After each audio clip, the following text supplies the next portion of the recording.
Le cocon sémantique. Alors là, on rentre dans le vif du sujet. Alors, cocon sémantique, ça fait souvent rêver, hein. Ça a été inventé, popularisé par monsieur Laurent Bourrelli. Allez voir ce qu'il fait, c'est énorme.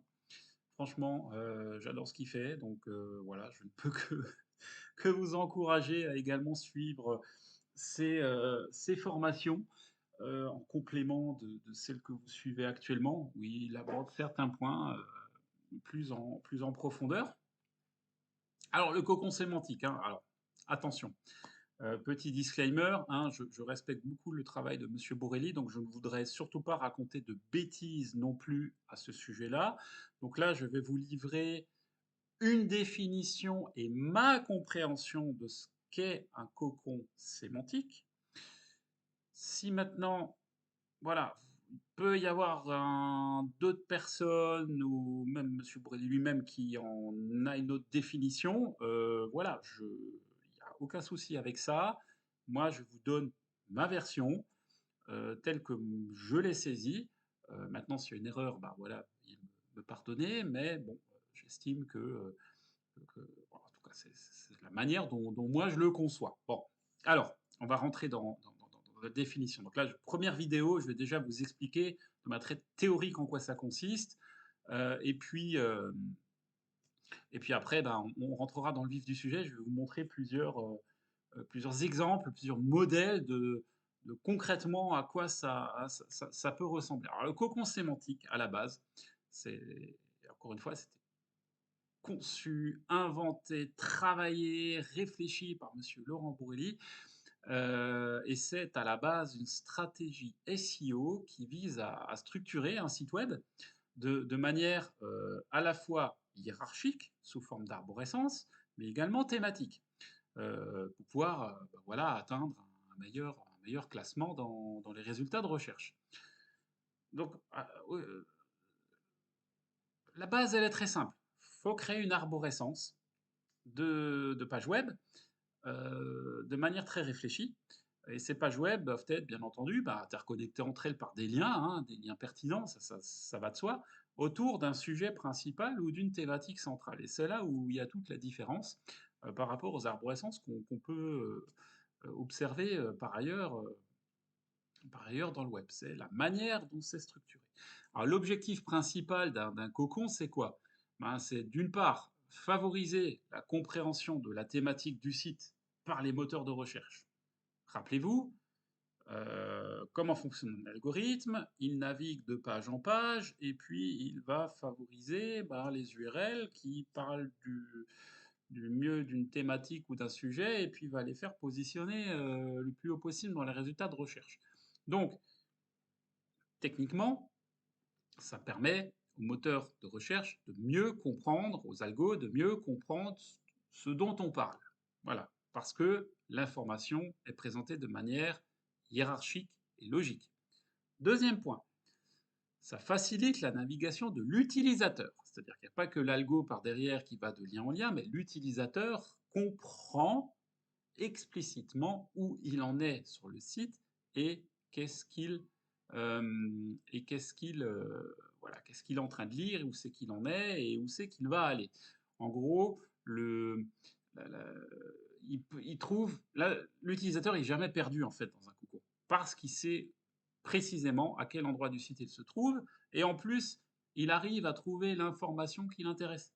Donc ça c'est voilà, vous allez me dire c'est la base. Ouais, sauf que allez voir les sites aujourd'hui, il y en a plein qui respectent pas ça, qui respectent pas ça. Je parlais du PageRank dans une des précédentes vidéos. Certes, c'est une métrique qui n'est plus explicitement accessible, mais le cocon a été travaillé en ce sens où il permet de distribuer le PageRank, l'autorité du site, le jus de lien, de manière beaucoup plus efficace entre les différentes pages du site pour pouvoir en augmenter la visibilité globale. Et c'est ça en fait. C'est un peu le principe des vases communicants, c'est-à-dire que vous avez un PageRank qui en principe est plus élevé à la page qui est au sommet de l'arborescence. Et ben, toutes les pages et la manière dont elles sont liées entre elles va permettre d'optimiser au mieux ce fameux PageRank de mieux distribuer ce qu'on appelle le jus de lien et que voilà, ce soit profitable à la page, unique source, allez, que toutes les autres pages doivent porter en haut du firmament et que cette page elle rank, bien. Voilà, j'espère que j'ai été clair.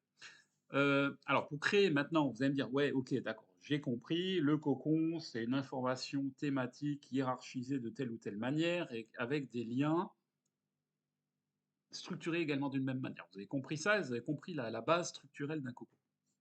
Maintenant, pour créer un cocon efficace, il y a un certain nombre d'étapes à suivre. Je vais vous les donner. Alors pour moi, les étapes telles que je les ai identifiées, hein, attention, moi c'est comme ça que je le comprends. C'est déjà définir la thématique principale. Alors c'est très souvent lié à la requête et à l'intention de recherche, d'où le travail qu'a fait effectuer en amont, hein, que je vous ai cité dans la formation. Il faut choisir le sujet principal qui représente le cœur, bah voilà, soit de votre activité, de votre produit, de votre service, de votre expertise, peu importe. Choisissez la thématique.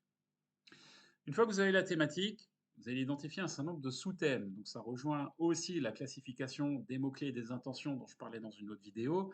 Vous allez décomposer cette thématique principale en plusieurs sous-thèmes plus précis, plus pertinents. Donc il y a une analyse quand même assez approfondie à faire en amont qui est hyper importante. Pour chacun des sous-thèmes, vous allez créer des pages. OK? OK? Thème, sous-thème, commencez par ça. On peut aller encore plus loin, mais bon, commencez déjà par un truc à 2 niveaux. Thème principal, sous-thème. Pour chacun de ces sous-thèmes, bah, vous allez créer une page avec un contenu pertinent, bien structuré, un petit peu long quand même, hein, faites pas un paragraphe de 300 mots, faites du 1000, 1500, 2000 mots, il n'y a pas de problème, avec des informations de qualité, rédigées humainement ou de manière semi-accompagnée avec l'IA, pour chacun des sous-thèmes que vous avez identifiés. Donc là, vous allez voilà. Les sous-thèmes peuvent être ça peut être des requêtes, longue traîne comme on l'a vu aussi précédemment. Voilà. Déjà ça, vous l'avez. Ensuite, vous pouvez aller plus loin dans l'arborescence. Je vous ai dit, il y a 2 niveaux. Essayez de faire 3 niveaux. 3 niveaux, c'est bien. Vous avez des requêtes vraiment de longue traîne, de niche qui sont en bas, ou pour lesquelles vous rédigez des textes bien spécifiques. Au niveau au-dessus, vous avez des pages intermédiaires avec des requêtes un petit peu plus courtes. Et en haut, la page très thématique. Basique, hein. Vraiment basique. Franchement, c'est une manière de penser, mais il n'y a pas plus simple que ça, hein. C'est comme dans un bouquin, quoi, quelque part. Je l'ai déjà dit 50 fois, ça. C'est comme dans un livre. Ensuite, ces pages, donc vous allez les structurer de manière hiérarchique et vous allez les organiser en fonction de leur importance et de leur relation entre elles. Ce qui est important dans le cocon, c'est, au-delà du contenu, c'est la relation qu'ont les pages entre elles. La page d'accueil, j'aime pas l'appeler la page d'accueil parce que c'est pas forcément la page, c'est la page principale, la page thématique qui est tout en haut, qui est tout au sommet de l'arborescence, qu'on appelle dans le jargon la page mère, bon, on pourrait l'appeler la page père, hein, ne soyons pas chauvins, doit être liée, cette page doit être liée aux sous-pages qu'on va appeler des pages catégories. Hein. Bon, c'est un choix. Donc on fait des liens de la page principale vers les pages en dessous. Tac, tac, tac, tac, tac, tac. On descend d'un cran. Elles-mêmes, ces pages intermédiaires, doivent être liées aux pages en dessous. Donc en fait, c'est des liens qui descendent. Toc, toc, toc. Ça descend. Voup, maillage, descendant. OK. Ensuite, il faut mailler les pages entre elles. Alors le maillage, attention, doit être structuré, mais doit également se faire avec des liens pertinents. Parce que je veux dire, un lien, tout le monde peut le faire. Un lien pertinent, c'est beaucoup plus compliqué, ça doit être travaillé. Les liens doivent être contextualisés à mort, ils doivent être cohérents, et les liens doivent être aussi pertinents et correspondre au sujet traité sur chaque page. L'exemple que je cite assez régulièrement, je pense qu'il est encore pertinent, c'est tout le travail qui avait été fait à une époque sur le site manomano.fr, qui est un site de vente e-commerce d'outillage, où vous avez une partie rédactionnelle hyper importante. Je ne parle pas des pages produits et des pages de vente, je parle de la partie informationnelle, de la partie blog, entre guillemets, où en fait ce sont des cocons qui ont été créés avec des requêtes hyper précises, sur des thématiques hyper précises, et puis vous analysez ça, vous avez tout compris. Bref, donc le maillage interne est très important. Si vous avez compris cette no au-delà de la thématique, tout le monde peut le faire. Le bon maillage, alors là, ça se compte sur les doigts d'une main, hein. C'est hyper chronophage. C'est pas que ce soit compliqué, c'est que c'est chronophage. À partir du moment où c'est chronophage, les gens ils font pas. Eh ben pourtant, faites un bon maillage interne et vous aurez pas de soucis. Donc ça, c'est un premier point. Ensuite, une fois que ce maillage est fait, ben, votre coco, il est quasiment terminé. Heu, il n'y a plus qu'à le surveiller, hein, un peu comme quand vous faites, la cuisine, hein. Vous mettez quelque chose à cuire, vous mettez tout bien et vous surveillez, vous regardez, vous ajoutez un petit truc de temps en temps, vous optimisez votre contenu, vous rendez votre contenu un peu plus pertinent, vous regardez les stats, vous regardez la search console, les mots-clés, machin. Vous dites: «Ah tiens, celui-là, cette personne a cherché ça avant de venir là. Ah bah tiens, un nouveau mot-clé inséré dans ma page».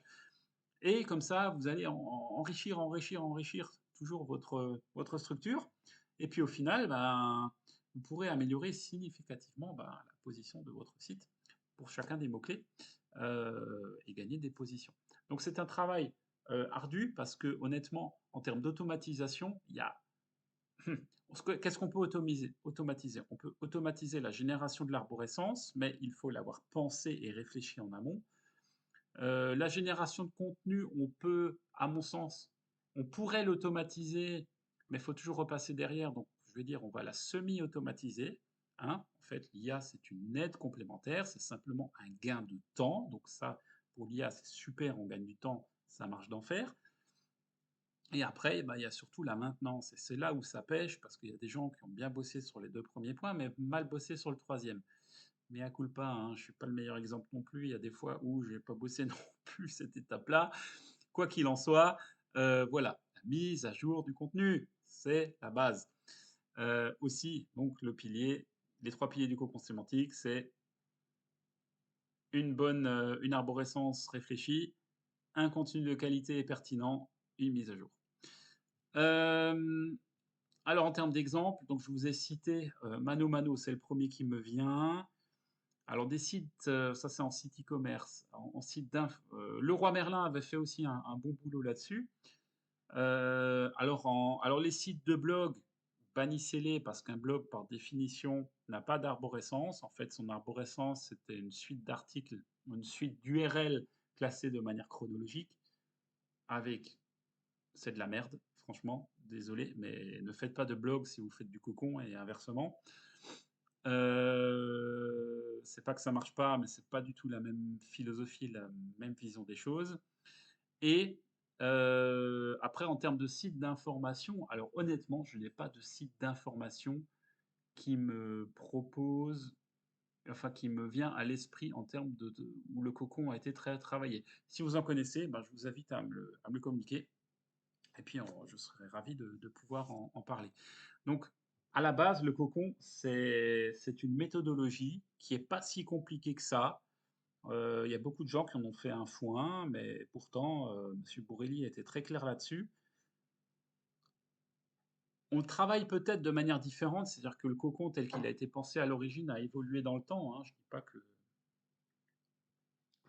voilà, même les outils qui nous accompagnent aujourd'hui comme l'IA, bah, voilà, c'est une sacrée aide quand même quand on veut quand on veut mettre en place ce type de stratégie. Mais ce qui est très important, encore une fois, c'est le côté humain. Il faut réfléchir à la structure, à l'arborescence et si vous arrivez à créer un premier cocon et à dupliquer cette méthodologie, soit sur le même site, soit sur d'autres sites, ah bah, franchement, vous avez tout compris au SEO et il y a franchement, il y a pas de raison que ça marche pas. Donc en termes de visibilité, voilà. Ce qu'il faut avoir en tête, c'est surtout que, bah, ça prend du temps. Ça reste quand même un travail, semi-artisanal. Bon, je dis semi maintenant parce qu'avec l'avènement de l'IA, c'est vachement plus cool. Et l'autre point, donc en fait, on est déjà au cocon, 2.0 voire 3.0 avec l'IA, bon, en termes de version, hein. Et l'autre point, c'est que ça reste néanmoins chronophage parce que faut surtout pas oublier que le travail qui a été fait pour un cocon, ben, faut l'entretenir. Il faut l'entretenir. Donc il faut revenir dessus. Au début, vous reviendrez peut-être dessus, tous les mois, puis ce sera tous les 3 mois, puis tous les 6 mois, puis tous les ans. En tout cas, un cocon qui a bien été travaillé, en principe, ça reste stable dans le temps, indépendamment des mises à jour de Google. Ça, c'est le gros point. Et pour peu que vous ayez fait votre site à la main, c'est-à-dire sans utiliser de CMS, alors là, vous avez tout gagné parce qu'en plus, vous n'aurez pas à subir des attaques, et à maintenir à jour votre CMS. Vous n'aurez pas à vous poser de questions sur, des extensions, je ne sais quoi, est-ce que ça marche, est-ce que ça marche plus? Non. Vous avez des pages qui sont indexées, qui sont qui sont présentes sur le web, tout simplement, et à maintenir, c'est facile, c'est facile. Voilà, OK, bon, j'espère que j'étais clair sur le cocon. Donc encore une fois, s'il y a une erreur qui s'est glissée dans mon explication, je m'en excuse. Ça, c'est ma vision du cocon. Donc un cocon, c'est quoi? C'est une belle arborescence, bien structurée. Alors je vais vous montrer, il y a plusieurs versions, c'est pour ça que je ne l'ai pas encore abordé, la manière dont sont structurées les pages. Il y a le cocon tel qu'il a été compris, on va dire, entre guillemets, par le grand public, hein, c'est le modèle qu'on trouve un petit peu partout sur le web. On va en parler. Moi, je vais vous montrer ou proposer plutôt des cocons dits hybrides. En fait, ce sont des cocons que moi-même j'ai testés, qui, ça dépend des sujets, qui peuvent fonctionner. Je dis pas qu'ils fonctionnent pas, mais ils peuvent fonctionner. C'est différentes manières de voir les choses et différents moyens de voir une arborescence. Voilà, à tester, ça je vais vous le détailler dans des prochaines vidéos.